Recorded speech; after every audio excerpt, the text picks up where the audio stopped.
இன்றைக்கும் ஆண்டவர் உங்களுடைய கண்ணீர் எல்லாவற்றையும் துடைப்பார். துக்கத்தோடு வந்திருக்கலாம், நீங்கள் வியாதியோடு வந்திருக்கலாம், கவலையோடு வந்திருக்கலாம், இழப்பின் நிமித்தம் நீங்கள் வந்திருக்கலாம், கண்ணீரை சிந்திட்டு நீங்கள் வந்திருக்கலாம், உங்கள் கண்கள்லாம் வீங்கி போய் நீங்கள் வந்திருக்கலாம். ஆனால் ஆண்டவர் உங்கள் கண்களில் இருக்கிற ஒவ்வொரு கண்ணீரையும் அவர் துடைப்பார். ஆமென். இப்பொழுதும் இந்த தேவனை நாம் நோக்கி பார்ப்போமா? இயேசுவே, என்னுடனே நீர் பேசும் சுவாமி, என்னோட கண்ணீர் எல்லாவற்றையும் நீர் துடைத்தரணுமப்பா என்று கேட்போமா? ஏசப்பா, இந்த வார்த்தையை நாங்கள் கேட்கும் பொழுது கூட நீர் எங்களோட பேசும் அப்பா. பேசும் பொழுதே நீர் அற்புதங்களை செய்யும் அப்பா. அவர்களுடைய சூழ்நிலை எல்லாவற்றையும் மாற்றும் சுவாமி. நீர் இந்த வார்த்தைகள் மூலமாக அற்புதங்களை செய்யும் அப்பா. அது அவர்களுடைய வாழ்க்கைக்கு பிரயோஜனமாக இருக்கட்டும் அப்பா. அவர்களுடைய வாழ்க்கையில் கிரியை செய்யட்டும் சுவாமி. இன்றைக்கும் நாம் கேட்டதுபடி ஆண்டவர் உங்களுடைய கண்ணீர் எல்லாவற்றையும் துடைப்பார். சங்கீதம் 56:8 நம் தாவீது சொல்கிறதை கேட்கிறோம். என் அலைசல்களை தேவரீர் எண்ணி இருக்கிறீர், என் கண்ணீரை உம்முடைய துருத்தியில் வையும், அவைகள் உம்முடைய கணக்கில் அல்லவோ எழுதியிருக்கிறது. தாவீது சொல்கிறார், ஆண்டவர் அவருடைய கணக்கில் ஒவ்வொரு கண்ணீரையும் அவர் எழுதி வைத்திருக்கிறார். எல்லாவற்றையும் அவர் கலெக்ட் பண்ணி வைத்திருக்கிறார். அப்படி இருக்கும்போது நம்மளுடைய துக்கம், நம்மளுடைய இழப்பு, நம்ம என்னெல்லாம் வலிகள் நம்ம ஃபேஸ் பண்ணியிருக்கிறோமோ, உணர்ந்திருக்கிறோமோ, என்ன இழப்பெல்லாம் நம்ம வாழ்க்கையில் உணர்ந்திருக்கிறோமோ, அது எல்லாவற்றையும் அவர் கணக்கில் வைத்திருக்கிறார். நீங்கள் சிந்திருக்கிற ஒவ்வொரு கண்ணீரையும் அவர் நினைத்திருக்கிறார். நீங்கள் கஷ்ட காலத்தில் நீங்கள் சிந்தியிருக்கிற கண்ணீர், இழப்பின் மத்தியில் சிந்தியிருக்கிற கண்ணீர், உங்கள் உடலில் பலவீனத்தின் நிமித்தம் நீங்கள் சிந்தியிருக்கிற கண்ணீர், நீங்கள் தனிமையின் நிமித்தம் நீங்கள் சிந்தியிருக்கிற கண்ணீர், எல்லாவற்றையும் அவர் நினைத்திருக்கிறார். அவர் எழுதியிருக்கிறார். அவரோட கணக்கில் அவர் வைத்திருக்கிறார். ஆண்டவர் தாவீதன் கண்ணீரை அவர் எப்படி கலெக்ட் பண்ணி அவர் நினைத்திருக்கிறாரோ, அதே போல் உங்களோட கண்ணீர் எல்லாவற்றையும் அவருக்கு தெரியும். தாவீது ஆண்டவர் அவர் கூட இருக்கிறார் என்று நம்பி இருந்தார். அவருடைய எதிரிகள் அவரை மேற்கொள்ள முடியாது என்று நம்பிக்கையோடு இருந்தார். ஏன்னா இயேசு அவருடைய பட்சத்தில் இருக்கிறார் என்று நம்பிக்கையோடு இந்த வசனத்தை எழுதியிருக்கிறார். அதே போல நாமும் ஆண்டவர் மேல் நம் நம்பிக்கையாக இருக்க வேண்டும். நம்ம சிந்தியிருக்கிற ஒவ்வொரு கண்ணீரும் அவருக்கு தெரியும் என்று நாம் அறிந்து கொள்ள வேண்டும். நம்பிக்கையோடு இருக்க வேண்டும். ஆண்டவர் என்னதான் என்னோட எதிரிகள் இருந்தாலும், வியாதி இருந்தாலும், இழப்பு இருந்தாலும், தனிமை இருந்தாலும், அவர் என்னை விட்டு விலகவே மாட்டார், என்னை கைவிடவே மாட்டார். அதற்கேற்ற பலனை அவர் தருவார் என்று நம்பிக்கையோடு இருக்க வேண்டும். இதே போல தான் வேதத்தில் ஒருவருடைய கண்ணீரை நாம் பார்க்கிறோம். 1 சாமுவேல் நாம் வாசிக்கும் பொழுது அன்னாளுடைய கண்ணீரை நாம் பார்க்கிறோம். அன்னாளுக்கு பல வருடங்களாக குழந்தையே இல்லை, அவர்களுக்கு பிள்ளைகளே இல்லை. அது நிமித்தம் அவருக்கு அவ்வளோ ஒரு வேதனையாக இருந்துச்சு. அவர்களுடைய ஹஸ்பண்ட் அவர்களை அவ்வளோ நேசித்தாலும் அந்த குழந்தை எனக்கு இல்லையே, எனக்கு அவர்கிட்ட ஒரு குழந்தையை கொடுக்க முடியலையே அப்படின்றத நிமித்தம் அவர்களுக்கு அவ்வளோ வேதனை. மற்றவங்களுக்கு அவர்களை பார்த்து அவ்வளோ கேவலமாக பேசியிருக்கலாம். அந்த வேதனையை அவர்களுக்கு தாங்கவே முடியல. 1 சாமுவேல் 1:10 நம்ம பார்க்கிறோம். அவள் போய் மனங்கசந்து மிகவும் அழுது கர்த்தரை நோக்கி விண்ணப்பம் பண்ணி, சேனைகளின் கர்த்தாவே, தேவரீர் உம்முடைய அடியாளின் சிறுமையை கண்ணோக்கி பார்த்து உம்முடைய அடியாளை மறவாமல் நினைத்தருளி உமது அடியாளுக்கு ஒரு ஆண் பிள்ளையை கொடுத்தால் அவன் உயிரோடு இருக்கும் சகல நாளும் நான் அவனை கர்த்தருக்கு ஒப்புக் கொடுப்பேன், அவன் தலையின் மேல் சவரகன் கத்தி படுவதில்லை என்று ஒரு பொருத்தனை பண்ணினாள். இந்த சூழ்நிலையில் அவள் அழுது கொண்டு அவள் கர்த்தரிடத்தில் அவர் விண்ணப்பம் செய்தாள். தைரியமாக வரல, ஆனால் மனசு உடைஞ்சு கண்ணீரோடு வந்து அவள் கர்த்தருடைய பாதத்தில் வந்து அவளுடைய விண்ணப்பத்தை ஆண்டவரிடத்தில் தெரியப்படுத்தினாள். நிறைய முறை நம்ம வாழ்க்கையில் ஏதாவது நமக்கு வேணும் அப்படின்னு நம்ம பார்க்கும் பொழுது இமீடியட்டாக நமக்கு கிடைக்கல அப்படின்ற போது அன்னாளுக்கு எப்படி நோ அப்படின்ற வார்த்தை கிடைச்சதோ அதே போல் நிறைய முறை நமக்கும் ஒரு நோ அப்படின்ட்டு கிடைக்கலாம். உனக்கு இது கிடைக்காது, இப்போது இது உனக்கு நடக்காது அப்படின்ட்டு சொல்லும் பொழுது எவ்வளோ நமக்கு மனசு உடஞ்சி போயிருப்போம்.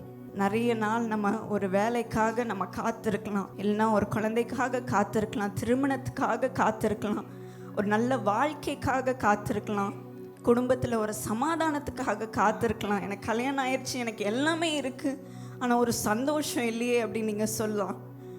எனக்கு சமாதானம் இல்லையே, ஒரு நிம்மதி இல்லையே, எனக்கு தூக்கமே வரமாட்டேங்குது, ஒரு பயம் இருந்துகிட்டே இருக்குதே அப்படின்னு நீங்கள் சொல்லி நீங்கள் கவலையோடு இருக்கலாம். இந்த நேரத்தில் எதுவுமே செய்ய முடியாத ஒரு நிலைமையில் கூட நம்ம இருக்கலாம். என்னால் வாழ்க்கையில் முன்னேற முடியலையே அப்படின்ற ஒரு துக்கத்தில் இருக்கலாம். இந்த நேரத்தில் தான் பார்த்து நமக்கு சுற்றி இருக்கிறவங்களுக்கு ஒரு புது கார் கிடச்சிருக்கிறோம், ஒரு புது வீட்டை கட்டியிருப்பாங்க, ஒரு நல்ல வேலை அவங்களுக்கு கிடச்சிருக்கும், இல்லைன்னா ப்ரொமோஷன் ஆகி அவங்க மேலே மேலே உயர்ந்து போவாங்க. இதெல்லாம் பார்க்கும்போது அவ்வளோ கஷ்டமாக இருக்கும். நமக்கு எப்போ இந்த உயர்வு கிடைக்கும், எப்போ நம்ம முன்னேறி செல்ல போகிறோம்? நான் ஒரு நீதிமானாக வாழ்ந்திருக்கிறேன், ஆனால் எனக்கு எப்போ இது கிடைக்கும் அப்படின்னு நீங்கள் சொல்லியிருக்கலாம். இந்த மாதிரி நம்ம வாழ்க்கை இருக்கும் போது நம்ம சுற்றி இருக்கிறவங்க கூட நம்மளை குத்தி குத்தி காட்டலாம், தூண்டி விடலாம். அன்னாளுக்கு எப்படி அவர்களுடைய ஹஸ்பண்டோடைய செகண்ட் ஒய்ஃப் பெனினா அவர்கள் தூண்டி விட்டுட்டே இருந்தார்கள். எனக்கு எவ்வளோ பிள்ளைங்க இருக்காங்க பாருங்கள், எனக்கு எவ்வளோ சந்தோஷம் இருக்குது பாரு, உனக்கு பிள்ளையே இல்லைன்னு வெறுமையாக இருக்கு அப்படின்ட்டு தூண்டி விட்டுட்டு இருந்தா.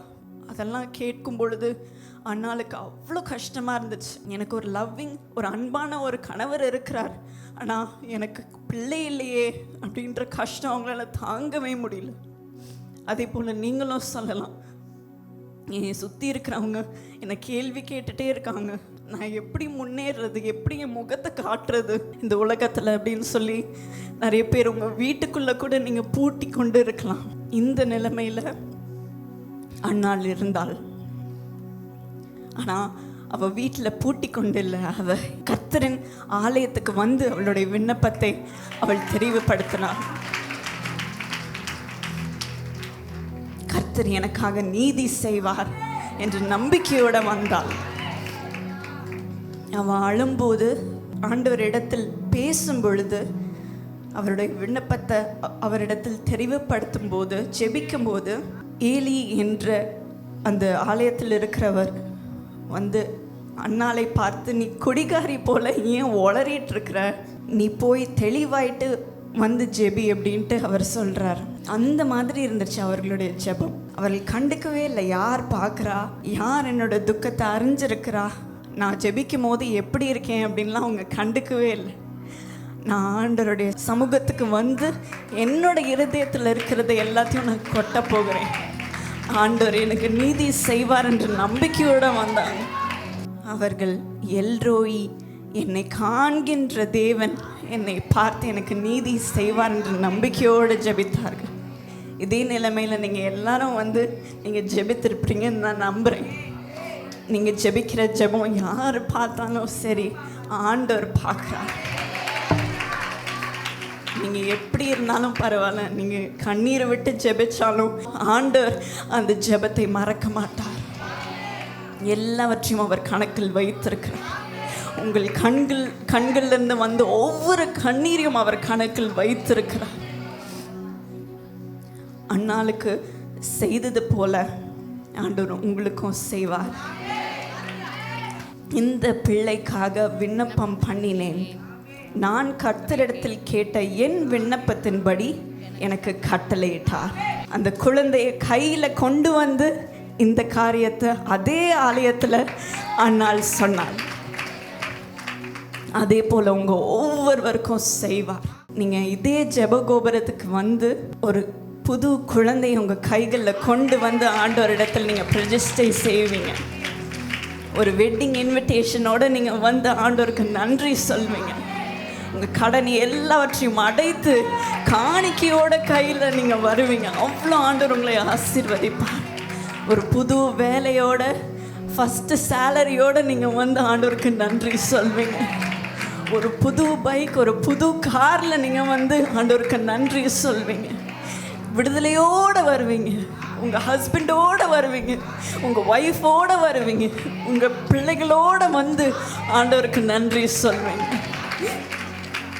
இன்றைக்கு என்னெல்லாம் இங்கே வந்து கண்ணீரோடு ஜெபிக்கிறீங்களோ அது எல்லாத்திற்கும் பலனோடு நீங்கள் வந்து நன்றி சொல்ல வருவீங்க.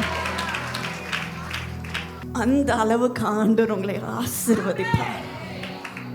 உங்கள் கண்ணீர் எல்லாவற்றையும் ஆனந்த கண்ணீராக மாற்றும், துக்கத்தை எல்லாவற்றையும் சந்தோஷமாக மாற்றுவார். நம்மை காண்கின்ற தேவன், எல்ரோயா இருக்கும் தேவன் நம்மளை கைவிடவே மாட்டார். உங்கள் ஃப்ரெண்ட்ஸ் உங்களை மறந்துருக்கலாம், உங்கள் உறவினர்கள் உங்களை மறந்துருக்கலாம், உங்கள் குடும்பத்தினர் உங்களை மறந்துருக்கலாம். ஆனால் கர்த்தர் உங்களை மறக்கவே மாட்டார். உங்களை கண்டு அழைத்த தேவன் உங்களை கைவிடவே மாட்டார். உங்கள் கண்ணீர் எல்லாவற்றையும் அவர் அறிந்திருக்கிறார். எல்லாம் அவருடைய கணக்கில் இருக்குது. அது எல்லாவற்றிற்கும் பலனை தருவார். நம்ம நிறைய முறை நினைக்கலாம், ஆண்டவருக்கு நம்மளுடைய வலியெல்லாம் புரியுமா, அவருக்கு தெரியுமா, நம்மளுடைய வேதனையெல்லாம் அவர் அறிந்திருக்கிறாரா அப்படின்ட்டு நம்ம நிறைய முறை யோசிப்போம். அவருக்கு வலினா என்னன்னு தெரியுமா, இழப்புனா என்னன்னு தெரியுமா, துக்கம்னா என்னன்னு தெரியுமா அப்படின்னு நம்ம யோசிக்கலாம். நிறைய முறை அவர் தேவனாக இருக்கிறார். நம்மளுடைய சின்ன பிரச்சனைக்கெலாம் அவர் செவி கொடுப்பாரா, அவர் கவனமாக இருப்பாரா அப்படின்னு நம்ம யோசிக்கலாம்.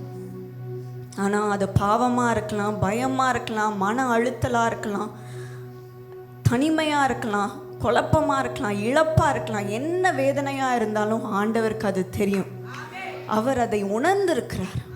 இயேசு இந்த உலகத்தில் இருக்கும்போது அவர் தனிமையை உணர்ந்திருக்கிறார். அவர் சிலுவையில் தொங்கின போது அவர் தேவனிடத்தில் அந்த பிரிந்ததை அவர் உணர்ந்திருக்கிறார். அவர் கெத்செமனேயிலே அவர் ஜெபிக்கும் பொழுது பயத்தின் நிமித்தம் அவருடைய வேர்வை இரத்தமாக வடிந்தது. ஒவ்வொரு நாளும் அவர் தேவனா இல்லையா அப்படின்ட்டு நிறைய பேர் அவரை கிரிட்டிசைஸ் பண்ணது, விமர்சனம் சொன்னது நிமித்தம் அவர் வேதனை அடைந்திருக்கிறார். அவருடைய நண்பர் லாசரு இழந்த போது அந்த இழப்பை அவர் உணர்ந்திருக்கிறார். அவருக்கு தெரியும் நீங்கள் என்னெல்லாம் உணர்றீங்க அப்படின்ட்டு. அவர் ஃபிசிக்கலாக அவருடைய சரீரத்தில் அவர் உணர்ந்திருக்கிறார். நீங்கள் உணர்கிற ஒவ்வொரு வேதனையும் அவருக்கு தெரியும். அது எல்லாத்திலிருந்தும் அவர் விடுதலை கொடுக்க அவர் சிலுவையில் மரித்து 3ஆம் நாள் உயிரோடு எழுந்திருக்கிறார். அந்த ஜெயத்தை இன்றைக்கு நாம் பெற்றுக்கொள்ள போகிறோம். சமீபத்தில் ஒருத்தவங்க அவங்களுடைய சாட்சியை சொன்னாங்க. எப்படி அவங்க வேதனையில் இருக்கும் பொழுது ஆண்டவர் அவர்களை சந்தித்து ஒரு அற்புதத்தை செய்தார் என்று. மிஸ்ஸஸ் புனிதா ராஜு அப்படின்ட்டு அவங்களுடைய சாட்சியை பகிர்ந்து கொண்டாங்க. 2011 அவங்களுக்கும் அவங்க கணவருக்கும் திருமணம் ஆச்சு. 6 வருஷமாக அவங்களுக்கு குழந்தை இல்லை. அவங்களுக்கு ரொம்ப வேதனையாக இருந்துச்சு. ஒரு ஹாஸ்பிட்டலுக்கும் போனாங்க. ஆனால் எந்த ட்ரீட்மெண்ட்டும் அவர்களுக்கு ஒர்க் அவுட் ஆகவே இல்லை. இந்த சமயத்தில் அவர்கள் ஏசு அழைக்கிறார் ஜெபகோபுரத்துக்கு ரெகுலராக வந்து அவங்க ஜெபித்து கொண்டு இருந்தாங்க. ஆண்டவர்கிட்ட ஒரு குழந்தையை தாரும் சுவாமி என்று கேட்டார்கள். 2015 அவர்கள் ஸ்கேன் எடுக்கும் போகும் பொழுது அவர்கள் கன்சீவ் ஆனதை அவர்கள் கண்டுபிடிச்சாங்க. ஏன்னா அவங்களும் அவங்களோட ஹஸ்பண்டும் ரொம்ப சந்தோஷப்பட்டாங்க. இவ்வளோ நாள் கழித்து ஒரு குழந்தை உருவாயிருக்கு அப்படின்ட்டு அவ்வளோ சந்தோஷமாக இருந்தாங்க. ஆனால் 3rd மந்தில் அவங்க ஸ்கேன் எடுக்கும்போது அந்த டாக்டர்ஸ் சொல்லிட்டாங்க, அந்த குழந்தைக்கு ஹார்ட் பீட்டே இல்லை அப்படின்னு சொல்லி அவங்களுக்கு அபார்ஷன் பண்ணணும் அப்படின்னு சொல்லிட்டாங்க. அவங்களுக்கு ரொம்ப வேதனை. அந்த குழந்தையும் இழந்துட்டாங்க. அவங்களுக்கு மனசுலேயும் பாரமாக இருந்துச்சு, அவங்களுடைய சரீரத்துலேயும் அவ்வளோ வேதனை, அவ்வளோ வலியோடு அவர்கள் இருந்தார்கள். ஆனால் அடுத்த வருஷம் 2016 அவங்க திருப்பி கன்சீவ் ஆனாங்க. அண்ட் ஸ்கேன் எடுக்க போகும் பொழுது 8 வீக்ஸில் அவங்க ஸ்கேன் எடுக்கும் போது திருப்பி அந்த குழந்தைக்கு ஹார்ட் பீட் இல்லை அப்படின்ட்டு டாக்டர்ஸ் சொல்லிட்டாங்க. ரொம்ப வேதனையில் இருந்தாங்க. அவங்க என்ன செய்கிறது, இன்னொரு முறை இந்த வேதனையை நான் அனுபவிக்கணுமா என்று அவங்க கவலையோடு இருந்தாங்க. இந்த கண்ணீரோடு அவங்க இந்த ஜேசி ஹவுஸ் ஜெபகோபுரத்துக்கு வந்து அவங்க ஜெபித்தாங்க. ஒரு ஜெப வீரர் அவர்களுக்காக பாரத்தோடு ஜெபித்தாங்க. அடுத்த வாரம் அவங்க ஸ்கேன் எடுக்க போகும்போது ஒரு ஆச்சரியமான ஒரு ரிசல்ட். அந்த குழந்தைக்கு நார்மலாக ஹார்ட் பீட் இருக்குது, ஹெல்த்தியாக இருக்குது, எந்த ஒரு வீக்னஸும் இல்லை, நார்மலாக இருக்குது அப்படின்ட்டு டாக்டர்ஸ் சொல்லி அனுப்புனாங்க. 22 ஜூன் 2017 அப்போது அவர்களுக்கு ஒரு அழகான ஒரு ஆண் குழந்தை பிறந்தது. எவ்வளோ பெரிய அற்புதம்! இங்கே வந்து அவர்கள் கண்ணீரை சிந்தினார்கள். ஆண்டவர் ஒரு அழகான ஆண் குழந்தையை அவர்களுக்கு தந்தார். இப்பொழுது அந்த பையனுக்கு 7 இயர்ஸ், ஒரு ப்ராப்ளம் இல்லை, நார்மலாக ஹெல்த்தியாக அந்த மகன் இருக்கிறான். ஆமென். ஆண்டவருக்கு ஒரு ஹalleluya சொல்வோமா? நன்றி அப்பா. இதே அற்புதத்தை உங்களுக்கு செய்வார். நீங்கள் எத்தனை முறை வந்து உங்கள் கண்ணீரை இங்கே சிந்திட்டு போயிருக்கிறீங்க. இனிமேல் நீங்கள் வரும்போது ஆனந்த கண்ணீரோடு ஒரு பொக்கிஷத்தோடு நீங்கள் வரப்போகிறீங்க. ஆண்டவருக்கு நன்றி சொல்ல வரப்போகிறீங்க. உங்கள் கண்ணீர் எல்லாவற்றையும் அவர் எடுத்து போடுவார். வெளிப்படுத்தின விசேஷம் 21:4-5 வரைக்கும் நாம் பார்க்கிறோம். அவர்களுடைய கண்ணீர் யாவையும் தேவன் துடைப்பார். இனி மரணமும் இல்லை, துக்கமும் இல்லை, அலறுதலும் இல்லை, வருத்தமும் இல்லை, முந்தினவைகள் ஒழிந்து போயின என்று விளம்பினது. சிங்காசனத்தின் மேல் வீற்றிருக்கிறவர், இதோ நான் சகலத்தையும் புதிதாக்குகிறேன் என்றார். பின்னும் அவர், இந்த வசனங்கள் சத்தியமும் உண்மையுள்ளவைகள், இவைகளை எழுது என்றார். இன்றைக்கு உங்கள் வாழ்க்கையில் எல்லாவற்றையும் புதிதாக மாற்றுகிறார். பழையவைகள் எல்லாம் ஒழிந்து போகும். உங்கள் கண்ணீர் எல்லாவற்றையும் துடைப்பார். அதற்காக நன்றி சொல்வோமா? இப்பொழுதும் என்னை காண்கின்ற தேவனாய் இருக்கிறதுக்காக நன்றி அப்பா. நீர் கண்ணீர் எல்லாவற்றையும் நீர் துடைக்க போகிறீரப்பா, நன்றி என்று சொல்வோமா? இப்பொழுது உங்கள் மனதில் என்னெல்லாம் இருக்குதோ ஆண்டவரிடத்துல நீங்கள் கொட்டுங்க. ஆண்டவர் அந்த கண்ணீருக்கு எல்லாவற்றுக்கும் ஒரு பலனை தருவார், அற்புதத்தை செய்வார், விடுதலை தருவார், சுகத்தை தருவார், செழிப்பை தருவார், சமாதானத்தை தருவார், விடுதலையை தருவார். இப்பொழுதும் ஆண்டவரிடத்துல நீங்கள் எல்லாவற்றையும் சொல்லுங்கள். ஒரு அற்புதத்தை செய்வார். எங்களை காண்கின்ற தேவனாய் இருக்கிறதுக்காக நன்றி சுவாமி. ஒவ்வொரு கண்ணீரையும் நீர் கண்டிருக்கிறீர் சுவாமி, அதற்காக நன்றி அப்பா. இன்றைக்கு அதற்கு வேண்டிய ஒவ்வொரு காரியத்தையும் நீர் செய்து முடியும் அப்பா. ஒவ்வொரு பலனையும் நீர் தாரும் சுவாமி. அவர்களுடைய வேதனைகள் எல்லாவற்றையும் மாற்றும் அப்பா, துக்கத்தை எல்லாவற்றையும் மாற்றும் சுவாமி. அன்னாலை எப்படி நீர் கனம் பண்ணீரோ அதே போல உம்முடைய பிள்ளைகளை இன்றைக்கு கனம் பண்ணும் அப்பா. யாரெல்லாம் நடக்க முடியாமல் இருக்கிறார்களோ அவர்களுடைய கால்களை பலப்படுத்தும் அப்பா. நேராக நின்று அவர்கள் நன்றாக நடக்க கிருபை தாரும் சுவாமி. எல்லா பலவீனங்களும் மறையட்டும் அப்பா. யாரென்னா எனக்கு குழந்தை இல்லையே என்று சொல்லி வந்திருக்கிறார்களோ அவர்களுக்கு குழந்தை உருவாக்கும் அப்பா. பல வருடங்கள் அவர்கள் காத்திருக்கலாம், ஆனால் இந்த ஒரே நிமிடத்தில் அவர்களுக்கு அற்புதத்தை செய்து அவர்களுடைய கருவிலே ஒரு குழந்தையை நீர் உருவாக்கும் அப்பா. எல்லா ஹார்ட் பீட் இல்லாத நிலைமைகள் எல்லாம் மாறட்டும் அப்பா, நார்மலாக இருக்கட்டும் சுவாமி. இந்த அற்புதத்தை செய்யும் அப்பா. யாருக்கெல்லாம் திருமணம் நடக்க மாட்டேங்குது, ஒரே தடையா இருக்குதுன்னு சொல்ற ஒவ்வொருவருக்கும் ஒரு லைஃப் பார்ட்னரை நீர் தாரும் அப்பா. ஒரு துணையை நீர் கொண்டு வரும் சுவாமி. அவர்களுடைய கணவரோட அவர்களுடைய ஒய்ஃபோட வந்து சாட்சி சொல்லட்டும் சுவாமி. இன்றைக்கு யாரெல்லாம் வேதனையோட அவர்களுடைய குடும்பத்தில் என்னோட பிரச்சனையாக இருக்குதே என்று சொல்லி இருக்கிற ஒவ்வொருவருக்கும் ஒரு விடுதலையை தாரும் சுவாமி. அவர்களுடைய கணவரை ஆசிர்வதியும், அவர்களுடைய ஒய்ஃபை ஆசிர்வதியும் சுவாமி. பிள்ளைகளை ஆசீர்வதியும் அப்பா. அவர்களிட்ட இருக்கிற ஒவ்வொரு பாவ பழக்கத்தையும் இன்றைக்கு மாற்றிவிடும் அப்பா, மாற்றிவிடும் சுவாமி. ஒவ்வொருவரையும் மறுரூபப்படுத்தும் அப்பா. இன்றைக்கு அதை செய்கிறதுக்காக நன்றி. குடும்பமாக வந்து உமக்கு நன்றி சொல்ல கிருபை தாரும் சுவாமி. குடும்பமாக உம்முடைய அன்பை அவர்கள் ருசித்து ஆராதனை செலுத்த கிருபை தாரும் சுவாமி. ஒவ்வொருவரையும் நீர் பொறுப்பெடுத்துக் கொள்ளும் சுவாமி. யாரெல்லாம் எனக்கு ஒரு அற்புதம் நடைபெற வேண்டும் என்று அவர்கள் காத்து கொண்டிருக்கிறார்களோ இருக்கிறீங்களோ, இப்போ நடக்க மாட்டேங்குதே, என்னோட வாழ்க்கை முன்னேற மாட்டேங்குதே என்று சொல்கிற ஒவ்வொருவருக்கும் ஒரு அற்புதத்தை செய்யும் அப்பா, ஒரு அற்புதத்தை செய்யும் அப்பா. எல்லா தடைகளையும் நீர் உடைத்து போடும் அப்பா. எல்லா பில்லி சூனிய கட்டுகளை உடைத்து போடும் சுவாமி. எல்லா பிசாசின் கிரியைகளை உடைத்து போடும் அப்பா. உம்முடைய ஆசீர்வாதத்தை அவர்கள் முற்றிலும் பெற்றுக்கொண்டு முன்னேறட்டும் அப்பா. உயர்ந்த ஸ்தானத்தில் அவர்களை உயர்த்தி வையும் சுவாமி. ஒவ்வொருவரையும் நீர் ஆசீர்வதியும் அப்பா, ஒவ்வொருவரையும் ஆசீர்வதியும் சுவாமி. இனிமே அழ போறதில்லப்பா, துக்கத்தின் நிமித்தம் அழ போறதில்ல சுவாமி. கண்ணீரை விட்டு உமக்கு நன்றி சொல்ல போகிறார்கள் சுவாமி. அதற்காக நன்றி அப்பா, நன்றி அப்பா, நன்றி அப்பா. இந்த ஆசீர்வாதங்களை நாங்கள் பெற்றுக்கொள்ளுகிறோம். எங்களை காண்கின்ற தேவனாயிருக்கிறதுக்காக நன்றி அப்பா. ஒரு கண்ணீரும் நீர் மறக்கவில்லை அப்பா. எல்லாவற்றையும் நீர் எண்ணி வைத்ததுக்காக நன்றி. இயேசு நாமத்தில் ஜெபிக்கிறேன். ஆமென்.